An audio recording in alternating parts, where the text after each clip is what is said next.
Hey, my name is Vlad. I'm a courier in Moscow. While you watch my real life, the streets, the deliveries, everything, listen to today's story. Why Russians are superstitious about everything. And why the answer reveals something about Russian psychology and Russian history that most Americans will never discover. Subscribe. Let's go. There is a moment that happens to almost every American who spends significant time with Russians.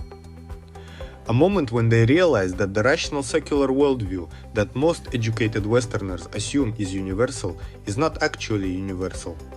That the people they are talking to, people who are educated and intelligent and perfectly capable of discussing science and technology and global economics, simultaneously believe that a black cat crossing their path is bad luck, that you must never shake hands over a doorstep, that the bird hitting your window means news is coming, that if someone compliments your child, you must immediately spit 3 times to protect them from the evil eye, that whistling indoors will make you poor, that returning home after you have already left will bring bad luck unless you look in the mirror before you go out again.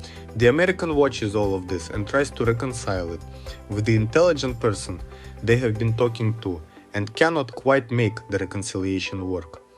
Because the framework they are using assumes that superstition and intelligence are in tension, that educated people do not hold superstitious beliefs, that the advance of science and rationality should have displaced these old ways of thinking. And yet here they are, in a Moscow apartment in 2026, with a person who holds a PhD and simultaneously will not give anyone an even number of flowers, because even numbers are for funerals. I ride through Moscow every day. I see the superstitions operating in real time on every street. The person who turns back because they forgot something and must look in the mirror before leaving again. The vendor who will not hand back change directly into a customer's hand but places it on the counter instead. The driver who has a specific icon on the dashboard, not for decoration but for protection. The grandmother who watches which way the cat went after it crossed her path. All of this is happening in one of the most educated cities in the world, in a city with more university graduates per capita than almost anywhere in Europe. The superstition and the education are not in conflict for the people who hold both. They exist in the same person simultaneously without apparent tension. And understanding how this is possible requires understanding something about what Russian superstition actually is and where it comes from. The first thing to understand is that Russian superstition is not primarily about belief in the supernatural in the formal theological sense. It is not a competing cosmology that challenges the scientific worldview in the way that creationism challenges evolutionary biology. It is something different. It is a set of practices and observances that have been transmitted through families and communities for so long and with such consistency that they have become part of the texture of daily life. Part of the specific way that Russian people navigate the world. Not because they have sat down and decided that the supernatural forces behind the superstition are real, but because the practices feel right in the specific way that deeply embedded cultural habits feel right. They feel like home. They feel like the way things are done. They feel like the connection to the grandmothers and great-grandmothers who did them before. And in a culture that places enormous value on connection to family and to the continuity of tradition, the feeling of rightness that comes from doing what your grandmother did is itself a powerful reason to continue doing it. The evil eye is the oldest and most pervasive of Russian superstitions, and it is the one that most consistently surprises Americans because of how seriously it is taken by people who would not describe themselves as believers in anything supernatural. The evil eye, the specific harm that can be caused by the envy or admiration of others that directed at something precious, is a belief that runs through Russian culture with a depth and a consistency that reflects its pre-Christian origins. It predates the arrival of Christianity in Russia by centuries. It was already present in the folk beliefs of the Slavic peoples before the conversion, and when Christianity arrived, it did not displace the evil eye belief. It accommodated it. The specific Christian practices that developed around protection from the evil eye, the prayers, the specific gestures, the icons that protect against it are the result of this accommodation. The old belief wearing new clothes. But still, the old belief underneath. The practical expressions of the evil eye protection in daily Russian life are numerous and specific. You do not compliment a baby without immediately deflecting the compliment to protect the child. The deflection can be a specific phrase. It can be the gesture of spitting 3 times over the left shoulder. It can be touching wood. The specific protection varies by family and by region and by individual preference. But the underlying principle is consistent.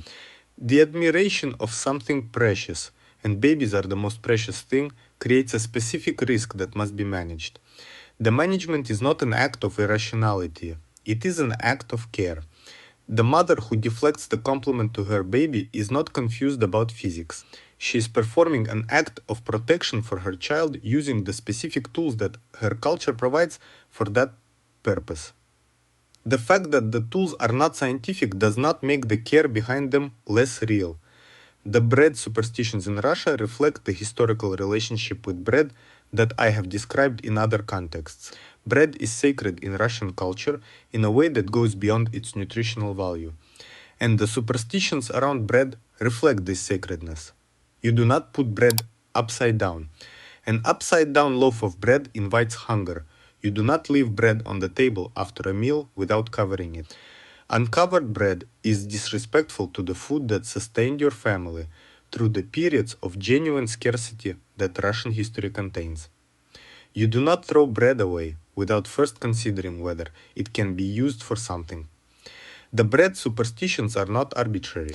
They are the supernatural encoding of a very rational understanding of the relationship between bread and survival that the history of hunger in Russia produced.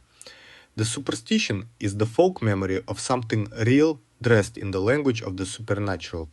The threshold superstition, the specific rules about what can and cannot happen at the threshold between the inside and the outside of a home, are among the most consistently observed Russian superstitions, and they reveal something interesting about the Russian understanding of domestic space and its relationship with the world outside. You do not shake hands over a threshold. You do not pass anything over a threshold. You do not have a significant conversation while standing in a doorway. The threshold in Russian folk belief is a liminal space, a space between worlds, between the protected domestic interior and the unpredictable world outside. Actions performed at this liminal point carry a specific risk that actions performed entirely inside or entirely outside do not carry. The practical solution is to step fully inside or fully outside before performing the action. The threshold is not a place to linger or to conduct business. It is a boundary to be crossed rather than occupied. The mirror superstitions are another significant cluster that Americans consistently notice. You must not look in a broken mirror. A broken mirror is bad luck of a specific and serious kind. You must not look in a mirror after dark if you are alone. The mirror at night is a portal of a specific kind that daylight closes. If you return home after leaving because you forgot something, you must look in a mirror before leaving again. This last superstition is the most practically visible because it happened at the door before every inadvertent return. The person who comes back for their forgotten keys does not simply pick up the keys and leave. They find a mirror. They look in it. They then leave. The mirror look breaks the bad luck of the return. It resets the journey. It allows the departure to begin again from a neutral position. The number superstitions in Russia are among the most practically significant because they affect daily behavior in visible and consistent ways. The most important is the even number rule for flowers. You never give an even number of flowers in Russia. Not 2, not 4, not 6, not 12. Even numbers of flowers are for funerals. The flowers you bring to a funeral are even in number because even numbers are associated with death and endings and the finality of things that are complete. The flowers you bring to a living person are odd. 1, 3, 5, 7, 11. The odd number is for life, for things that are ongoing, for relationships that continue. An American who arrives at a Russian home with 12 roses has brought funeral flowers. They did not know this. The Russian host will know it immediately. The specific discomfort this produces is not about the roses themselves. It is about what the number communicates in the Russian symbolic language that the American did not know they were speaking. The Monday superstitions reflect a specific Russian relationship with the beginning of things and with the specific risks that new beginnings carry. Monday is not a good day to start new things in Russian folk belief. Not a new project, not a new journey, not a significant new undertaking. Monday carries a specific risk for beginnings that other days of the week do not carry. This belief has practical consequences in Russian professional and personal life. Significant things are started on other days when possible.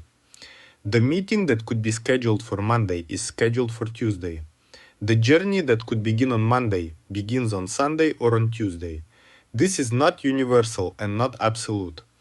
Russians start things on Mondays all the time, but the awareness of the Monday risk is present, and it influences choices at the margin in ways that are visible if you are paying attention. The sneeze superstitions reveal something interesting about how Russian superstitions encode social information.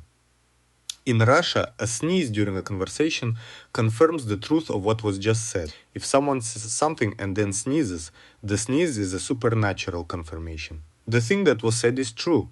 The universe has confirmed it through the involuntary physical expression of the person who said it. Americans find this charming or strange depending on their disposition. Russians find it simply true. The sneeze happened.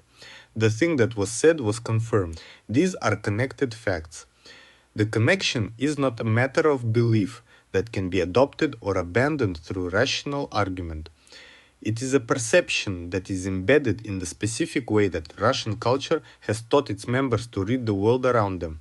The I Ching superstitions are similarly specific and similarly consistent across Russian culture. An itching right palm means money is coming. An itching left palm means money is going. An itching nose means you will be drinking soon. Itching ears means someone is talking about you. These itching superstitions are not taken with complete seriousness by most Russians in the sense that they would not make significant financial decisions based on an itching palm, but they are noticed. The itch is registered. The traditional interpretation is applied. A small mental note is made. And there is a specific pleasure in the occasions when the superstition proves correct. The right palm itched. Money came. The universe worked as the old knowledge said it would. The confirmation of the superstition produces a specific satisfaction that the dis nim does not produce the opposite reaction to. Because the dis nim is noted and forgotten, while the confirmation is noted and remembered. This is the specific cognitive mechanism that keeps superstitious beliefs alive across generations of otherwise rational people. The new home superstitions are among the most elaborate and most consistently observed in Russian culture. Moving into a new home involves a specific set of practices that are designed to protect the new residents and to establish the home as a protected domestic space. The cat goes in first, before the people, before the furniture. The cat tests the space. If the cat settles comfortably, the space is safe. If the cat behaves strangely, the space has something in it that needs to be addressed before the humans move in. The specific belief behind this practice is the belief in the domovoi, the household spirit, the invisible guardian of the Russian home, who must be properly acknowledged and properly invited into a new space before the human residents can be comfortable there. The cat detects the domovoi. The domovoi accepts or rejects the cat. The cat's behavior tells the humans what they need to know. The domovoi is the most specifically Russian of the supernatural entities that Russian folk belief populates the world with. He is the spirit of the home. He lives behind the stove or under the threshold or in some other specific location within the domestic space. He is responsible for the well-being of the household. When things go well in the home, the domovoi is content. When things go badly, he is displeased or absent. He must be fed. He must be respected. He must be properly invited when you move to a new home by performing the specific ritual that calls him to follow you from the old space to the new one. Russians who would describe themselves as atheists and who would reject the supernatural claims of formal religion will still perform the ritual of calling the domovoi when they move house. Not because they believe in the domovoi in a formal theological sense, because it is the thing you do when you move house, because their grandmother did it, because not doing it feels wrong in the specific way that omitting a deeply embedded cultural practice feels wrong. The weather superstitions are connected to the Russian relationship with nature and with the specific vulnerability that the Russian climate creates. A red sky in the morning means bad weather is coming. The specific behavior of certain birds predicts weather changes. The specific sounds that the forest makes indicate approaching storms. These weather superstitions are folk meteorology, observations accumulated over generations about the relationships between natural science and weather patterns that have a genuine empirical basis in many cases. The red sky morning warning has a meteorological explanation. The bird behavior before storms has a genuine biological basis. The Russian weather superstitions are not pure magic. They are the empirical observations of generations of people who lived close to the land and who needed to predict weather for practical survival reasons. Dressed in the language of superstition, but containing genuine information about the natural world. The luck superstitions around specific objects and specific actions are the most varied and the most difficult to explain systematically, because they reflect the accumulated folk wisdom of many different regions and many different periods of Russian history. Putting your bag on the floor means you will lose money. Finding a coin heads up is good luck. Finding it tails up, you leave it for someone else. Sitting at the corner of a table means you will not marry for 7 years. The specific origins of these superstitions are often impossible to trace. They emerged from the folk culture of a largely rural population over many centuries, and they were transmitted through families in the specific organic way that folk knowledge is transmitted. Not through books, not through formal instruction, through observation and participation and the gradual absorption of the specific way that the culture has learned to read the world. The relationship between Russian superstition and Russian Orthodox Christianity is one of the most fascinating and most specifically Russian cultural phenomena that exists. Russian Orthodoxy arrived in Russia in 988 when Prince Vladimir of Kiev converted and ordered the baptism of his people.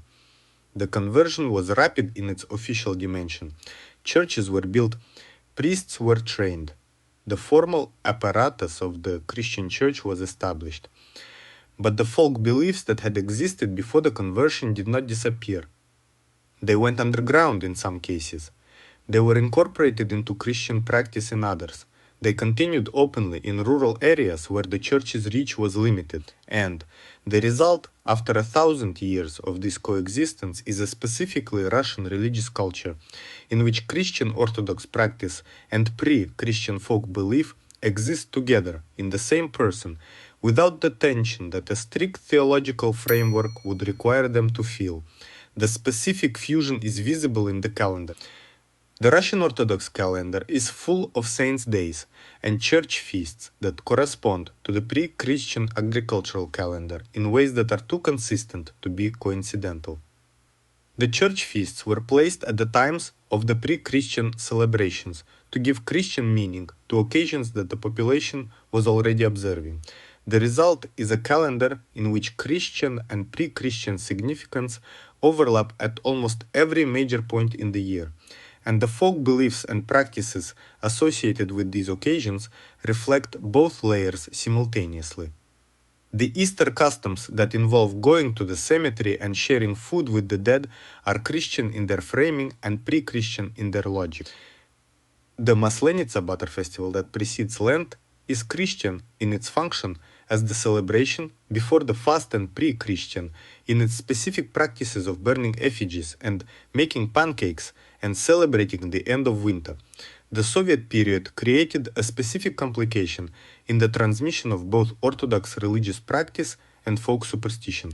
The Soviet state was officially atheist. It suppressed religious practice and attempted to replace the religious and folk calendar with a secular Soviet calendar of revolutionary holidays and official celebrations. This suppression was real, and it affected how religious practice and folk belief were transmitted during the Soviet decades. They could not be practiced openly in all contexts. They were practiced privately, in homes, in families, in the specific domestic spaces where the state's reach was less complete than its official program required. And the result is that the superstitions that survived the Soviet period survived specifically because they were transmitted in the domestic sphere, where the state could not fully control what was passed from parent to child and from grandmother to grandchild. The Soviet attempt to replace superstition with science produced its own irony. The Soviet state promoted scientific rationalism as the official worldview. It published popular science magazines. It built planetariums. It celebrated scientific achievement. It trained engineers and scientists in enormous numbers, and it produced a population that was genuinely scientifically literate in many respects, while simultaneously maintaining the folk superstitions in the domestic sphere that the official scientific culture could not reach. The Soviet scientist who went home and performed the ritual before moving to a new apartment was not experiencing cognitive dissonance. They were participating in two different knowledge systems that operated in two different spheres. The scientific knowledge was for the public sphere. The folk knowledge was for the domestic sphere. Both were real. Neither was in conflict with the other because they operated in separate domains. The post-Soviet revival of Orthodox Christianity added another layer to the already complex relationship between official religion, folk belief and superstition in Russian culture. When the Soviet suppression of religion ended in the late 1980s and early 1990s, there was a significant return to Orthodox Christianity across Russian society. Churches that had been closed were reopened. Religious practice that had been private became public. The number of people identifying as Orthodox Christians increased dramatically. But the Orthodox Christianity that emerged from the Soviet period was not identical to the Orthodox Christianity that had gone into it. It had absorbed the folk beliefs that had coexisted with it in the domestic sphere during the decades of suppression. The result is a contemporary Russian Orthodoxy that is more syncretic than official Orthodox theology strictly permits, more open to folk practice, more tolerant of the superstitions that the officially Orthodox Russians simultaneously hold. The American encounter with Russian superstition is instructive because it reveals something about what American rationalism takes for granted. The American secular rational worldview assumes that the elimination of superstition is a function of education and of exposure to scientific thinking, that educated people do not hold superstitious beliefs because they understand the world well enough to know that the supernatural mechanisms behind superstition do not exist. Russia is a challenge to this assumption. Russia has high levels of educational attainment, high levels of scientific literacy, high levels of professional sophistication, and high levels of superstitious practice. The two coexist without the tension that the American rationalist framework predicts they should produce, because the Russian framework does not require them to be in tension. They occupy different domains. Science explains how the physical world works. Folk knowledge navigates the social and spiritual world. Both are necessary. Neither is sufficient without the other.